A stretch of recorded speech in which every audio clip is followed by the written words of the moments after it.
Stephen C. Harper is Associate Department Chair of the Department of Church History and Doctrine at BYU. Brother Harper earned his Ph.D.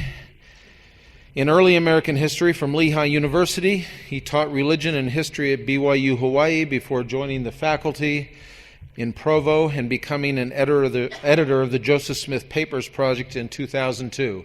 And he just informed me that he'll be going to Jerusalem in the very near future to teach there as well.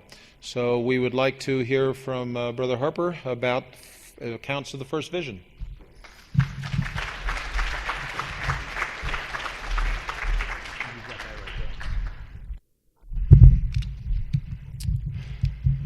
Thank you. Joseph Smith's first vision may be the best documented theophany in history. In the 1830s and 40s, Joseph wrote or enabled scribes to write 8 known documents declaring that the Lord opened the heavens upon him. 5 of these 8 are unique, and the other 3 are obviously copies of previous ones. 5 other known writers documented the event during Joseph's lifetime. Scholars would be thrilled to have that much direct and indirect documentation of Moses' encounter at the burning bush, Isaiah's vision of the heavenly temple, or Paul's experience on the road to Damascus. Joseph worked hard to document his experience in the grove, and scholars have worked hard to raise awareness of his several accounts. The church and various scholars have published and publicized these accounts repeatedly for decades. Images of the documents containing his own direct statements are available in the selected collections from the archives of the church. Even so, they are little known by most Latter-day Saints and others. Strangely, some believers do not want to know the plentiful historical record. They can hardly be troubled with Joseph's efforts to capture his sublime experience. Some critics, meanwhile, assume that the documentary richness shows Joseph to be a fraud.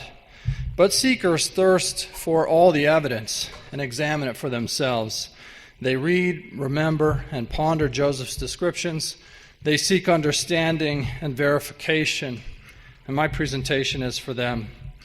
The first accounts, or the first vision accounts, were created in specific historical settings that shape what they say and how they say it. Each of the accounts of Joseph's first vision has its own history. Each was created in circumstances that shaped how it was remembered and communicated, and thus how it was transmitted to us. Each account has gaps and omissions, and each one adds detail and richness. This is the most raw of all Joseph's accounts. Here, he literally, with his own pen for much of the document, poured his experience onto the pages, reflecting as nearly as possible what God's condescending visit meant to Joseph's sinful 14-year-old self. Later accounts are more conscious of the vision's significance for all mankind, but none surpasses this earliest known account at revealing what it meant to just young Joseph Smith.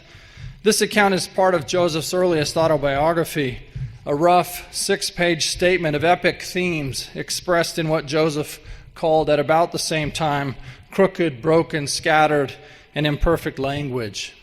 It declares a history of the life of Joseph Smith Jr., an account of his marvelous experience, and of all the mighty acts which he doeth in the name of Jesus Christ, the Son of the living God, of whom he beareth record, and also an account of the rise of the Church of Christ in the eve of time, according as the Lord brought forth and established by his hand.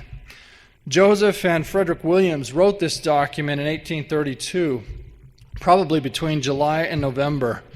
Joseph's first counselor, Sidney Rigdon, declared on July 5th that year among saints in Kirtland, Ohio, that authority had been taken from the church and entrusted to him.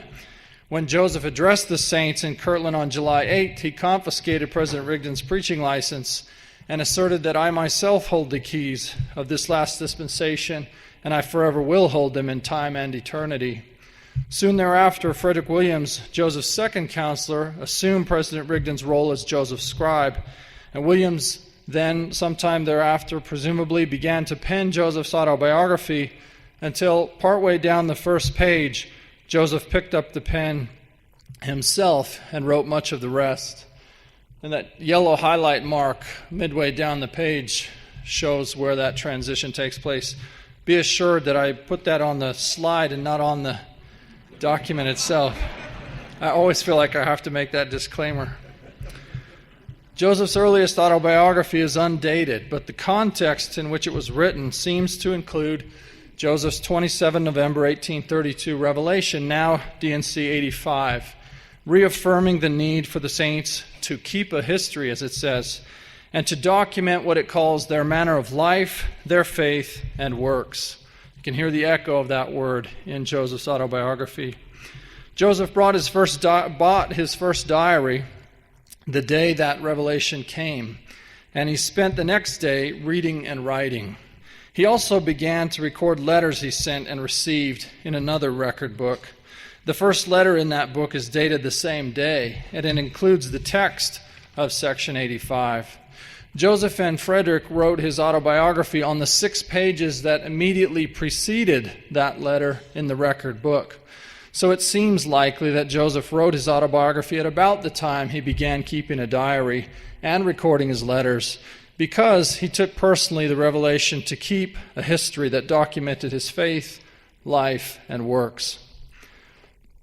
Joseph described a highly personalized experience in this 1832 account, using the language of the evangelical revivals. He said that he became convicted of my sins, but he could find no place for forgiveness, since there was no society or denomination, he said, that built upon the gospel of Jesus Christ, as recorded in the New Testament, and I felt to mourn for my own sins. Joseph describes, I cried unto the Lord for mercy, but there was none else to whom I could go and obtain mercy. And the Lord heard my cry in the wilderness, and while in the attitude of calling upon the Lord in the 16th year of my age, a pillar of fire, which is crossed out, and then the word light follows, above the brightness of the sun at noonday, come down from above and rested upon me. And I was filled with the Spirit of God, and the Lord opened the heavens upon me, and I saw the Lord, and he spake unto me, saying, Joseph, my son, thy sins are forgiven thee. Go thy way, walk in my statutes, and keep my commandments. Behold, I am the Lord of glory. I was crucified for the world, that all those who believe on my name may have eternal life. And in this blown up section, you can see the insertion in what looks like Frederick Williams' handwriting of that clause, in the 16th year of my age, which, as you can imagine, is something of a controversial insertion.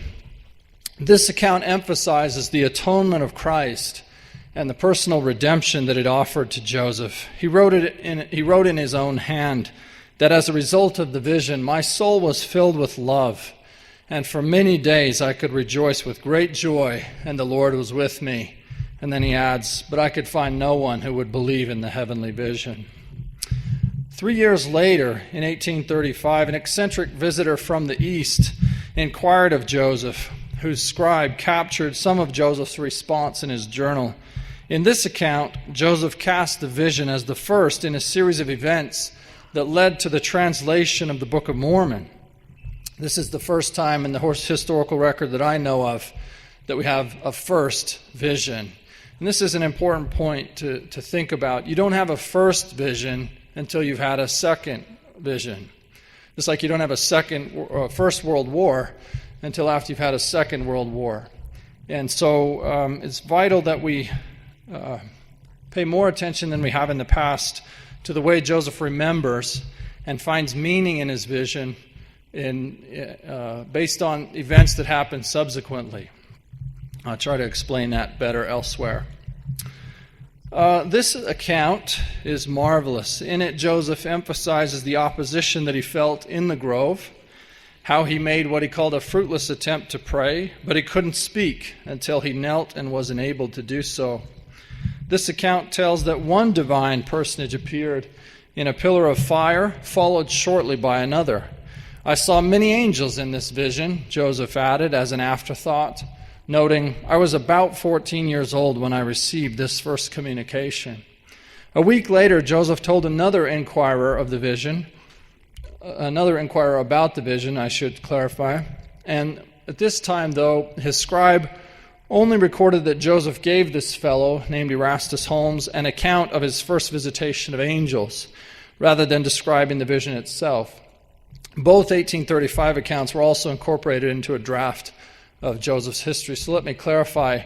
You might hear scholars say there are 4 accounts from Joseph, and you might hear them say there are 5. And it just depends on whether they count this October 14th, 1835, I believe is the date, whether they count that as an account. It's a passing reference. Joseph, the diary entry says that Joseph mentioned to a fellow about his first visitation of angels, but there's not an account of what that visitation was like. And so some think of it as the 5th account, and some don't include it in the list. Joseph published 2 accounts of the vision during his lifetime. So not wrote, published. The first of these to be written, and the best known by far, is the one in Joseph's manuscript history. Scribe George Robinson noted that he and Joseph and Sidney Rigdon spent April 27, 1838, writing a history of this church from the earliest period of its existence. Dean Jesse wrote that by May 2nd, the writing had progressed to the 8th page of the manuscript, which would include the account of the first vision. James Mulholland copied this text into Manuscript History Book A1 sometime before his death, late in 1839. Joseph published the early part of his history in the Times and Seasons on March 15, 1842. Willard Richards redacted this account later that year, and this slide shows my fat finger pointing at a page in the manuscript history where you can see some of Willard Richards, some of the evidence of the redaction, the editing, the revising done by Willard Richards in 1842 when he began service as Joseph's secretary. And this is the reason why the version now excerpted in the canonized Pearl of Great Price varies from the version published in the Times and Seasons. This account, as everyone in this room probably knows, emphasizes unusual religious excitement external to Joseph as a catalyst for the vision. The other accounts suggest a much more internal process. Of course, the external and internal forces are not exclusive. This account also emphasizes Joseph's quest for a true church, while the others emphasize a quest for redemption. Again, those seem like compatible quests. This account is rich with evidence of both factual memory, what the vision meant to Joseph at the time, or the description of the event as it took place, and what we could call interpretive memory, which includes what the vision meant to Joseph over time. And to me, that's one of the most interesting inquiries that we're beginning to think about is, what does this vision mean, not just to Joseph at the time it occurs, but over time? And I think we can see evidence to answer that question with, because he keeps these various accounts over time. Joseph Smith responded to Chicago Democrat newspaper editor John Wentworth's request for a sketch of the rise, progress, persecution, and faith of the Latter-day Saints as source material for a friend who was writing a history of New Hampshire.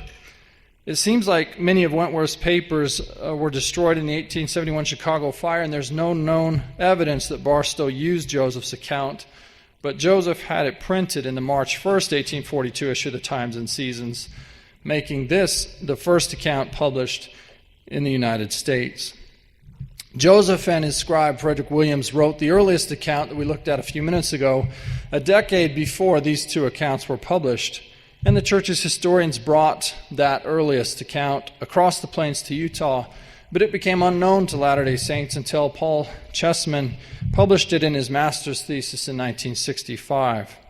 Similarly, the 2 accounts Joseph's scribe Warren Parrish penned into Joseph's journal in November 1835, which were later copied into a draft of Joseph's history, were generally unknown to Latter-day Saints until historians published them in the late 1960s.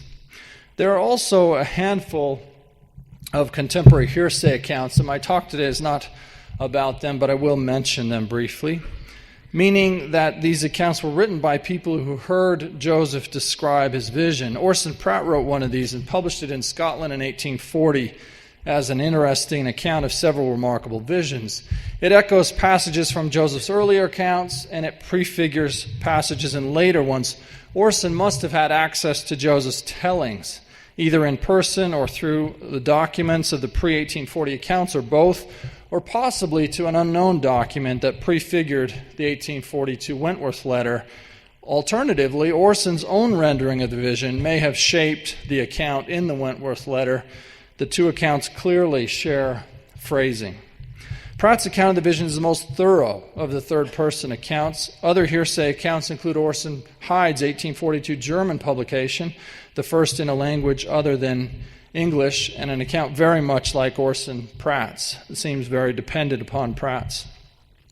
Levi Richards wrote in his journal of hearing Joseph relate the vision in June 1843, and David Nye White, editor of the Pittsburgh Weekly Gazette, similarly wrote in his paper of his August 1843 interview with Joseph, including an account of the vision.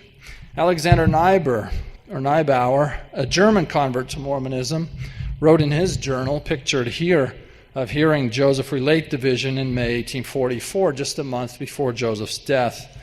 All of Joseph's and the hearsay accounts have been published again recently, together with scholarly analysis in the first two chapters of the book Opening the Heavens, Accounts of Divine Manifestations, 1820 to 1844, which BYU Studies published a few years ago and recently issued in paperback. Now I'm going to turn my attention to three critiques against the first vision, or of the first vision. There are essentially three. The minister to whom Joseph reported the event announced that there were no such things these days. And more than a century later, Brody wrote with literary grace that masked what I think of as historical method deficiencies, that Joseph concocted the vision years after he said it happened. And then a generation later, Wesley Walters charged Joseph with inventing revivalism when a lack of historical evidence proved that there was none, and therefore no subsequent vision as a result. So by now, it has become a foregone conclusion for many that there are no such things as visions. Joseph failed to mention his experience for years and then gave conflicting accounts that didn't match historical facts. That's a very near paraphrase of the way Dan Vogel set it down in his recent biography of Joseph Smith. Each of these three arguments begins with the premise that the vision simply could not have happened as Joseph described it. Philosophers describe this kind of premise as a priori, a Latin term that describes knowledge that is essentially assumed. In other words, a priori knowledge does not rely on experience for verification. It's based on definitions, widely shared beliefs, and reason. Knowledge derived from experience is a posteriori. Joseph testified that he experienced the divine revelation and therefore knew. The epistemology, or way of knowing, in Joseph's first vision accounts is a posteriori. The epistemology of Joseph's vision critics is a priori. They claim to know that what Joseph said happened could not have happened, because all reasonable people know that such things do not happen. Some few days after I had this vision, Joseph reported, I happened to be in the company of one of the Methodist preachers. The one pictured here is George Lane, who's very likely not the one that Joseph reported the vision to, but I couldn't find a picture of the other fellow. I should have just not said anything. I happened to be in the company with one of the Methodist preachers that had contributed to the religious fervor. I took occasion to give him an account of the vision, Joseph said, continuing, I was greatly surprised at his behavior. He treated my communication not only lightly, but with great contempt, saying it was all of the devil, that there were no such things as visions or revelations in these days, that all such things had ceased with the apostles, that there would never be any more of them. The preacher's premises were all a priori, as you can see them spelled out here. No doubt that this good fellow was sincere in each of these beliefs, and striving as best he knew to prevent Joseph from becoming prey to fanaticism. But he did not know from experience the validity of any of the four premises that he set forth as positive facts. All he knew, a posteriori, is that he had not had a vision or a revelation. On what basis could this minister evaluate Joseph's claims and make such sweeping statements? Who but an omniscient being could say with certainty that the future would not include a revelation? Fawn Brody very largely shaped the skeptical interpretations of Joseph's first vision. She first articulated the major criticisms that others have since adopted and published and that circulate very widely today. In the first edition of her biography of Joseph, published in 1945, Brody cited his 1838 history, the one excerpted in the Pearl of Great Price. She reported that her efforts to research at the church archives were thwarted. She tried but could not access Joseph's 1832 diary. She did not draw on Joseph's 1835 journal or the yet undiscovered 1832 account in his letter book. She therefore concluded that no one had spoken of the vision between 1820 and about 1840. She interpreted that limited evidence to mean that Joseph concocted the vision in the wake of the 1837 banking crisis when, as she put it, the need arose for a magnificent tradition. Fawn Brody did not change her assumptions when she revised her biography of Joseph after the 1832 and 1835 accounts were discovered and published. She did not reconsider her interpretation in the light of evidence that showed Joseph had written and spoken openly of the vision on more than one occasion earlier than 1838. Rather, with characteristic insinuation, she is a master of the art of insinuation. With characteristic insinuation, she simply substituted 1830 for 1834 in this sentence about the vision. It may have been sheer invention, created sometime after 1830 when the need arose for a magnificent tradition. It may have been. She also noted in her second edition the differences in details between the accounts, suggesting that their inconsistencies evidenced Joseph's invention and embellishment of the story. Fawn Brody persuaded her publisher in the letter she wrote to Knopf by emphasizing what she called her attitude of complete objectivity. But in her private correspondence, she and her closest advisor knew of her psychological need to understand Joseph's life and escape his influence. She reflected that the book enabled her to assert her independence. She called it a compulsion to liberate myself wholly from Mormonism. She decided in the process of preparing the biography to see in the historical facts evidence that Joseph consciously concocted the vision with intent to deceive. Having read an early draft of her biography, a close confidant wrote that he was particularly struck with the assumption your manuscript makes that Joseph was a self-conscious impostor. Though sympathetic to her work, this advisor worried about what he called her bold judgments on the basis of assumptions. A later reviewer noted similarly that she regularly stated as indisputable facts what can only be regarded as conjectures supported by doubtful evidence. It's not hard, though, for me to empathize with Fawn Brody. Having been raised as a Latter-day Saint, she chose to leave the faith, and she underwent a very painful reorientation process that required her to reinterpret Joseph Smith's first vision. None of us, I don't think, are so very different from her. Our identities and psychologies are bound up in our various commitments. We cannot escape Joseph Smith's first vision any more than she could, and we work to make sense of the evidence for ourselves in ways that are satisfying to our intellects and to our souls. Whatever her motives, it is Brody's method that most concerns me here. Critical interpretations of Joseph's vision, like hers, share a common hermeneutic or explanatory method. They assume how a person in Joseph's position must have acted if his story were true, and then they show that his accounts vary from the assumed scenario.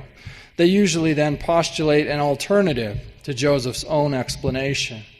That's what Wesley Walters did. He originated the enduring argument, what we might call the anachronistic problem, that Joseph's canonized first vision account is out of historical order. Walters was pastor of the United Presbyterian Church in Marissa, Illinois, when he published in the fall of 1967 an innovative article that asserted that there was no evidence of religious revival in Palmyra, New York in the spring of 1820, and therefore Joseph's claim to have been influenced by such religious fervor must be false. Richard Bushman said that Walters performed a very positive service to the cause of Mormon history because he was a delver. He went deep into the heart of the archives, and Mormons had accepted a lot of things as simple facts. For example, that there was a revival in Joseph Smith's neighborhood around the 1820 period. Walters noted accurately that prior to his work, Mormon scholars had, as he put it, assumed that Joseph Smith's account must be correct. According to Bushman, Reverend Walters made us realize that we can't assume anything. Everything had to be demonstrated and proved. That realization led Truman Madsen and the Institute of Mormon Studies at BYU, where he was a professor, to sponsor a team of talented and well-educated young Mormon historians, all of whom are in their 80s now, to research all the evidence they could find. They are wonderful mentors, by the way.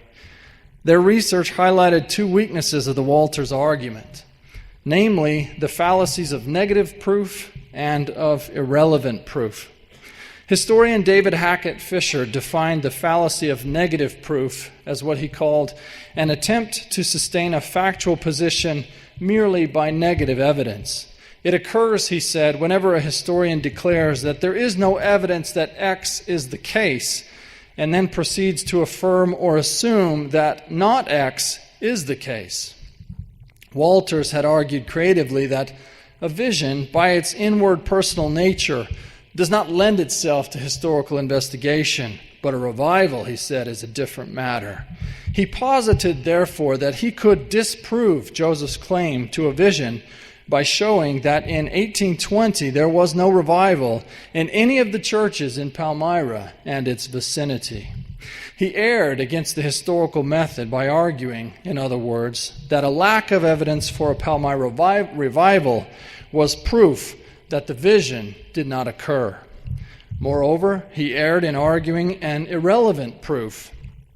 Joseph's accounts do not claim that the revivalism centered in Palmyra itself, as Walter argues, nor that the revivalism occurred in 1820. Rather, Joseph located the unusual excitement on the subject of religion around Manchester, New York, and used a Methodist term to describe a wider geographical scope than Walter's emphasis on the village of Palmyra. Joseph said the whole district of country seemed affected by the revivalism. To 19th century Methodists, a district was somewhat akin to an LDS stake or a Catholic diocese. He claimed, Joseph did, only that there was unusual religious excitement in the region or district around Manchester that began sometime in 1819, the second year after his family moved there. There is no evidence that an intense revival stirred Palmyra. There is lots of evidence that an intense revival stirred Palmyra itself in 1816 and 1817 when Joseph moved there with his family. And this may have catalyzed Joseph's 1832 description of his mind becoming seriously concerned for the welfare of his soul at what he called about the age of 12 years. And then about 1818, Joseph's family purchased a farm in Manchester, a few miles south of Palmyra. The next summer, Methodists of the Genesee Conference assembled at Vienna, now Phelps, New York, within walking distance of the Smith farm. The Reverend George Lane, who was in our slide a few minutes ago, and dozens of other exhorters were present. One participant remembered the result as what they called a religious cyclone, which swept over the whole region. Joseph's contemporary and acquaintance Orsimus Turner remembered that Joseph caught a spark of Methodist fire at a meeting along the road to Vienna. A Palmyra newspaper and the diary of a Methodist minister confirm a weekend camp meeting in Palmyra in June 1820, at which about 20 people were baptized and 40 became Methodists.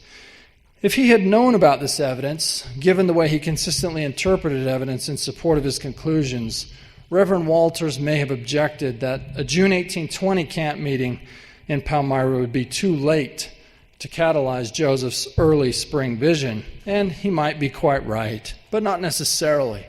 It snowed heavily on May 28th that year, and Joseph may have thought of what early spring meant differently than we. My point here is to say that when you read the Reverend Walters, you notice that he's dogmatic about deciding exactly what Joseph Smith meant, exactly what it meant to, for example, in Joseph's neighborhood, or unusual religious excitement, or multitudes, great multitudes uniting.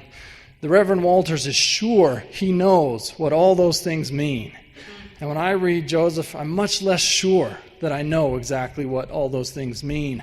I'd rather sort of cull all the evidence and figure out what it might have looked like from Joseph Smith's eyes than decide from here what it must have looked like through Joseph Smith's eyes.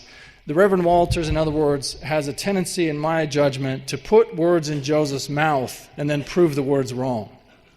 And it's an interesting method. Not long ago, I was in Philadelphia, where a private collector got the diaries of a Methodist minister named Benijah Williams. And he wants an enormous amount of money for them, way more than they're worth. But it was very interesting to go and spend a couple of days reading them.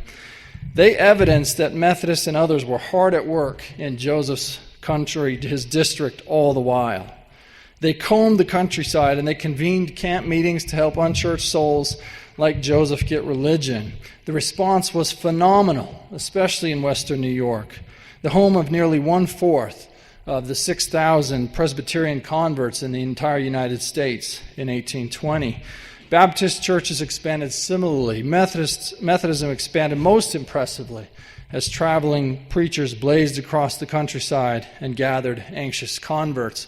This graphic is from Professor Bushman's work in the response to Reverend Walters' essay.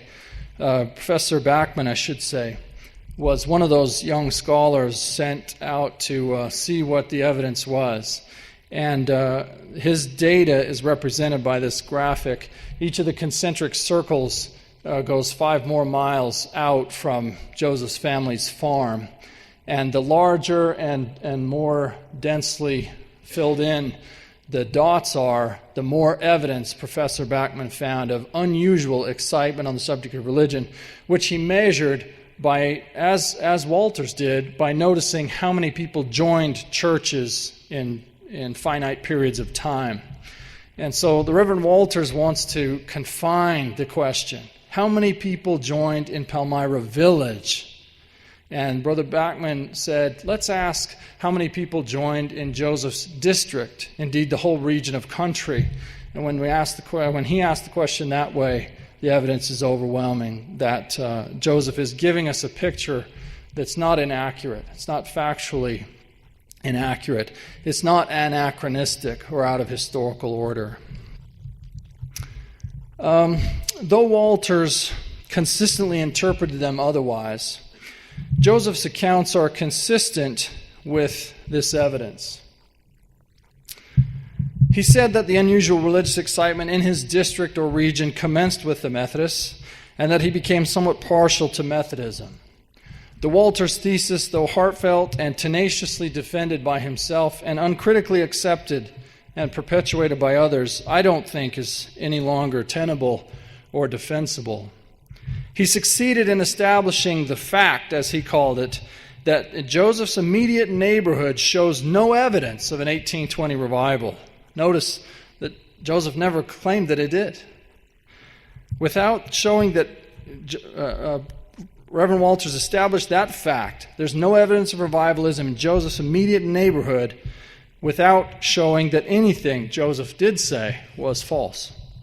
There's no evidence for revivalism in Palmyra in 1820, although there is. But if we granted the Reverend's premise, which we could say there is no evidence for revivalism in Palmyra in 1820. That's not evidence that there was not a vision in the woods near Manchester in the wake of a well-documented religious excitement in that region of country, to use Joseph Smith's words.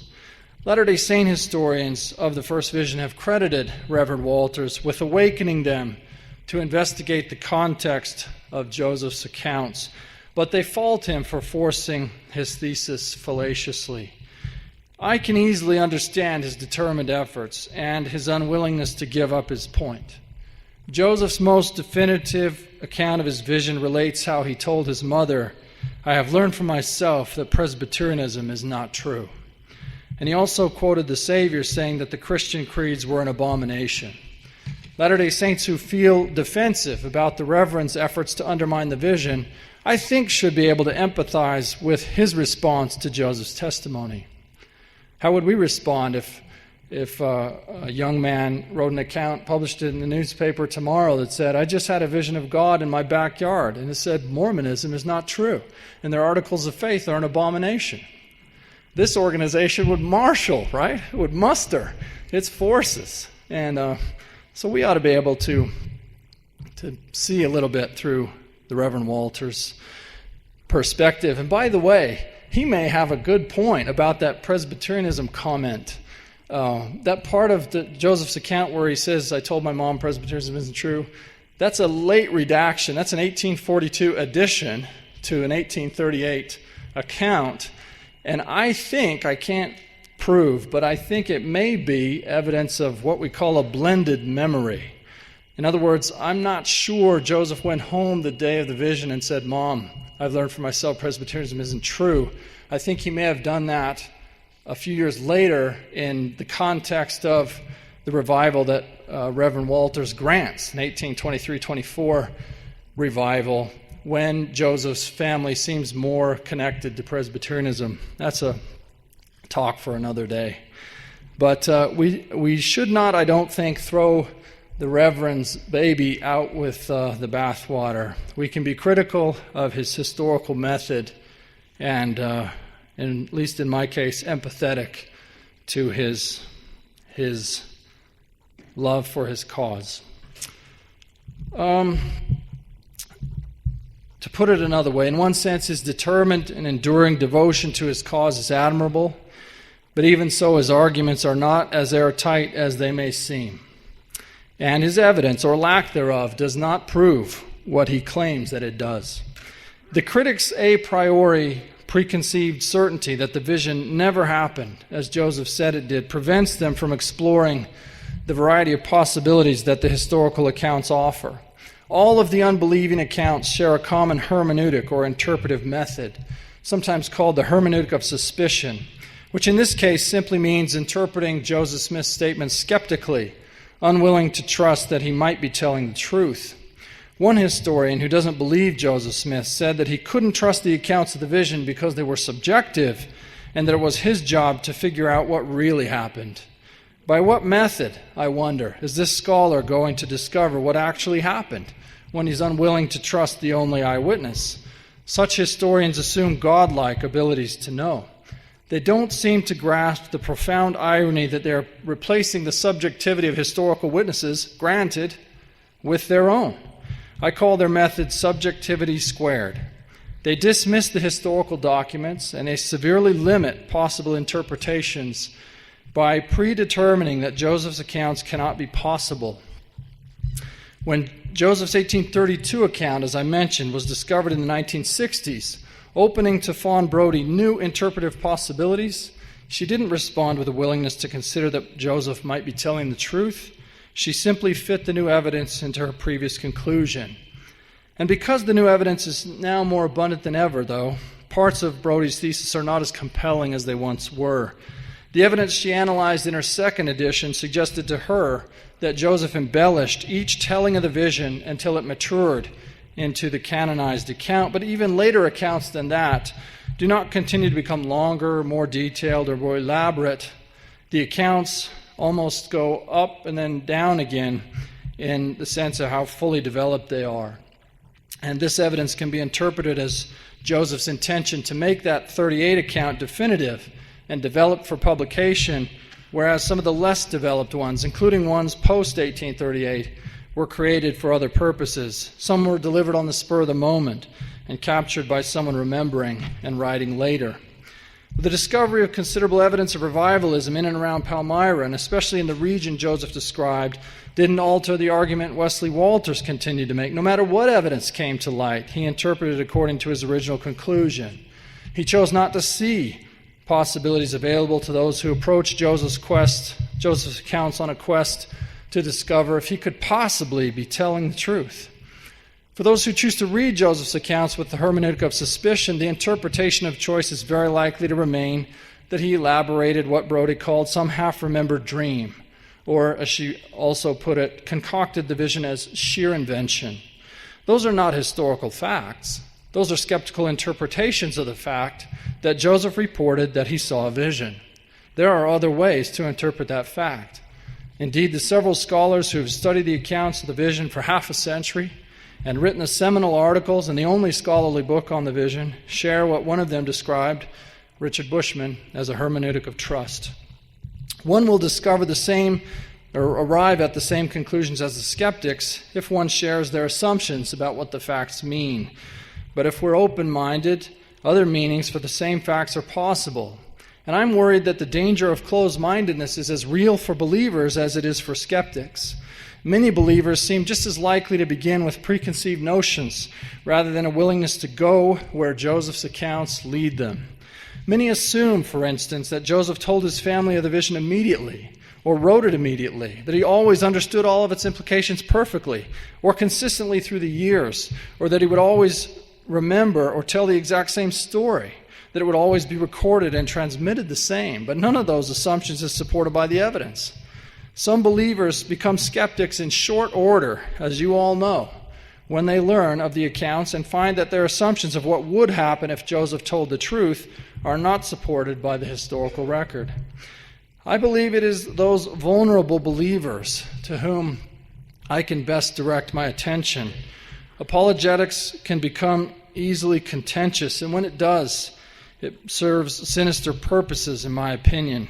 I disagree with the a priori assumptions and historical interpretations of the Methodist minister who reproved Joseph, with Fawn Brody's interpretation and with Reverend Walters, but I do not wish to fight with them. I would love to visit with each of them. They are interesting, vulnerable personalities like me. I believe that in fundamental ways I'm like them. Richard Bushman had just won the Bancroft Prize when he responded with great civility and grace to the Reverend Walters' essay. When I asked him why he chose that method, Bushman replied, "Simply as a tactical matter in any kind of controversy, it never serves you well to show scorn towards your opponent. That may make the people who are on your side rejoice and say, 'Kick them again.' But for those who are in the middle, who are trying to decide which truth is right, you just alienate them. You just drive them into the hands of your opponent." I don't think my efforts will convert any hardened critics of the first vision. I believe they might meet some of the needs of those who are in the middle and trying to decide which truth is right. And I don't want to alienate them. And I don't want to exacerbate that too human us versus them phenomenon. There's only us, the children of God. And we can debate the content of various claims without damaging relationships in the process. Joseph taught the Relief Society sisters in Nauvoo that the nearer we get to our Heavenly Father, the more we are disposed to look with compassion on perishing souls, to take them upon our shoulders and cast their sins behind our backs. If you would have God have mercy on you, have mercy on one another. Thank you very much.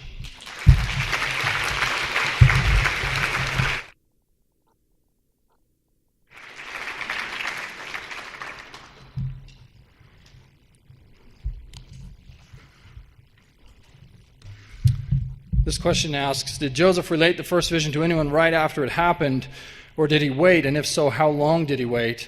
The historian can only answer that question, will have to qualify the answer.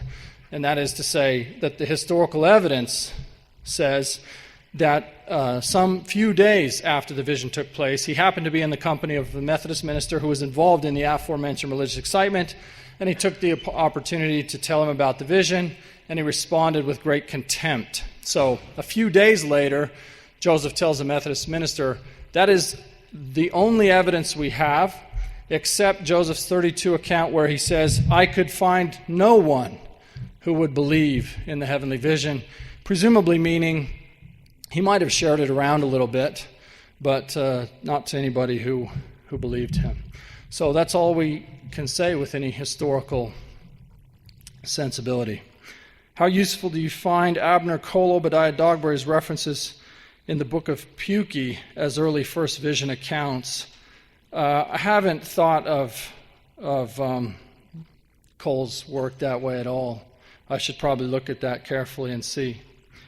How could Joseph have omitted seeing Heavenly Father in his 1832 account for first rendering of the first vision? This question is a wonderfully interesting one, and it has an assumption embedded in it. That is, that Joseph did omit seeing Heavenly Father in his 1832 first rendering of the first vision. I'm not sure that he did. He said this, "The Lord opened the heavens upon me, and I saw the Lord." And you and I might read that and say, as the critics do, he's only talking about one heavenly being. And then a few years later, he says he saw it too. If Joseph were here today, I'm not sure, but he might say, that's not what I meant. Listen to me. The more we listen to Joseph's accounts, the more I think we can hear him. Listen, the Lord opened the heavens upon me, and I saw the Lord. Now, what if we interpreted that 1832 account in light of the 1835? I saw one personage who revealed another one. And then what if we interpreted both? This is what memory scholars will call insight. The more you think about these things, the more subsequent experience you have, the more sense you can make of an experience you had. I'm guessing everybody in the room can probably relate to that. Can you make more sense out of your patriarchal blessing today than you could when you got it? Are you embellishing? Or do you have insight based on subsequent experience? So in 1832, Joseph says, I saw the Lord, and the Lord opened the heavens upon me, and I saw the Lord. Maybe meaning I saw God who opened the heavens so that I could see Christ. As the 1835 account says more clearly, and the 1838 account says quite clearly. I saw two personages. Okay, so I'm not sure he does omit seeing the Father in the 1832 account, but don't expect any of the critics to explain it to you that way. They don't want to show you the evidence. They want to tell you what it says and tell you what you can think about it and hope you never look at it for yourselves. Vision or visitation, I don't know. I don't know. I suppose there's some distinction in mind there, but I'm not sure. I don't know of any evidence whereby I could figure out the answer to that question. William Smith's account of his brother Joseph's experience talks of Reverend George Lane's sermon on James 1:5 and talks of Joseph being influenced by this. You mentioned that George Lane was likely not the Methodist preacher whom Joseph spoke with. Can you expand? Who is the likely reverend? What we mean is this. You're right that William Smith mentions that, and so does Oliver Cowdery mention the role of the Reverend George Lane. It's quite likely, I think, that the Reverend George Lane was influential in getting Joseph Smith to think about these things, maybe even specifying the text. Those journals I just looked at in Philadelphia not long ago are explicit about Reverend Lane being in that neighborhood at that time. The Reverend Walters didn't know about that, and he wouldn't put the Reverend Lane there that early. One of his main points was that William Smith, because William Smith says the Reverend Lane was influential, and the Reverend Lane wasn't there in 1819 and 1820, Joseph has to be thinking about a later event, and therefore he's making it up. We now know that the Reverend Lane was there in 1819 and in 1820, and that his preaching led to what one Methodist itinerant in the area called a Great Reformation, which is the same word that Oliver Cowdery used. So it seems likely to me that there was some influence by the Reverend Lane. Exactly what the nature of it is, the evidence doesn't say. But Larry Porter, who studied this much more than I have, when I asked him, do you think that the Reverend Lane is the minister to whom Joseph reported the experience, he says he doesn't think so, and he gives one or two other more likely possibilities. People who are more settled in Joseph's area, the Reverend Lane was never established in Joseph's area. He was the presiding elder of the Susquehanna district in northern Pennsylvania. So he passed through Joseph's neighborhood every summer for several years, preaching very influentially along the way. But it was probably a more local, settled Methodist preacher, Brother Porter thinks, to whom Joseph reported the vision. What was the name of the minister who probably told Joseph the first vision was of the devil? I don't know for sure. I want to say Marmaduke Pierce is what Larry Porter has taught me, but I may be misremembering that. Please address Joseph's misconnections with Methodism after 1820. There's some evidence that Joseph associated with a class in Pennsylvania while he was there working. That's his connection with Methodism after 1820. Do you have any evidences or thoughts of a more specific date of the first vision, more specific than early spring 1820? I do, but I'm not going to elaborate on them here. I'll end up calling people names, and I've been trying to act like a Christian here, as you can tell, and I'm liable to get out of that mode if I start in on that. Did Joseph make reference to let me just say that I don't think you can pin down the date any more specifically than early spring 1820. And I'm open to a broad interpretation of what early spring 1820 means. The Reverend Walters wants to be dogmatic about that, and I'm inclined to be a little more open. I don't know exactly what Joseph means, so I'm going to remain open to possibilities until I get some better evidence. Does Joseph make reference to a vision to leaders of the church or others between 1828 and 32? I think this means, do we have any evidence that Joseph mentions the vision to his inner circle? If not, it's hard to conceive of all the missionary efforts, the organization of the church in 1830, and all others meeting that must have been held where doctrine was being taught. If not, then on what basis did Joseph tell all that he was organizing a new church? This is a great question. I'm not sure I understand it, but probably the best place to turn here is to the 20th section of the Doctrine and Covenants, the first 16 verses of which are a catalog of reasons why Joseph has authority to establish the church, one of which seems to be a cryptic reference to the first vision, when it was truly manifested to this first elder that he had a remission of his sins. But that's all it says. So if we're right that is Joseph referring to his first vision, that seems to be about the extent of what he's saying about it early on. The question has in it, it seems to me, something of an assumption that the first vision was as important to the church in the 1830s as it is in our decade. That's demonstrably not true.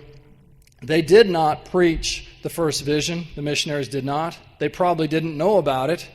They preached the 5 points of the gospel and demonstrated it by handing people a copy of the Book of Mormon and asking them to gain their own witness for themselves. So they didn't preach first vision. Jim Allen has a fantastic essay where he shows how we, beginning in about the 1880s, realized that the first vision was a pretty big deal. Okay, so did Joseph relate the first vision to anyone? Right? I think we're all done with our questions. Thank you very much.